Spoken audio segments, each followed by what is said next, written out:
Approximate గా 90 to 95% of retail traders trading లో money loss అవుతున్నారు, mostly future and options. Rest 5% trading లో success అవుతున్నారు. ఇంతకీ ట్రేడింగ్ లో మీరెంత పోగొట్టుకున్నారు కామెంట్ బాక్స్ లో మెన్షన్ చేయండి. ఈ 3 రీజన్స్ తోనే most of the retail traders loss అవుతున్నారు.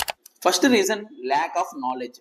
మార్కెట్ ఎలా వర్క్ అవుతుందో తెలుసుకోకుండా ట్రేడ్ చేస్తారు. Telegram tips and social media influences పై డిపెండ్ అయ్యి ట్రేడ్ చేస్తారు. Second reason emotional trading. Fear and greed traders కి బిగ్గెస్ట్ ఎనిమీస్. ట్రేడింగ్ లో ఎమోషన్ కంట్రోల్ ఉండాలి. సపోజ్ ఏదన్నా ట్రేడ్ ఎంటర్ అయ్యి లాస్ అయితే వెంటనే ఇంకో ట్రేడ్ ఎంటర్ అయ్యి లాస్ అవుతారు. ఇలా ఓవర్ ట్రేడింగ్ చేయడం రిస్కీ.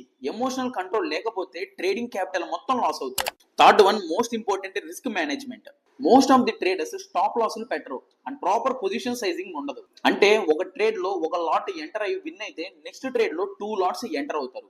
ఇలా చేయడం రిస్కీ. ప్రాపర్ పొజిషన్ సైజ్ ఉండాలి. అండ్ కొంతమంది సింగిల్ ట్రేడ్ లో టోటల్ క్యాపిటల్ తో ట్రేడ్ చేస్తారు. ఇన్ కేస్ ఆ ట్రేడ్ లాస్ అయితే క్యాపిటల్ తో పాటు ట్రేడింగ్ కి దూరం అవుతారు. ఫైనల్ గా రిస్క్ కంటే రివార్డ్ ఎక్కువ ఉండేటట్టు మెయింటైన్ చేయండి.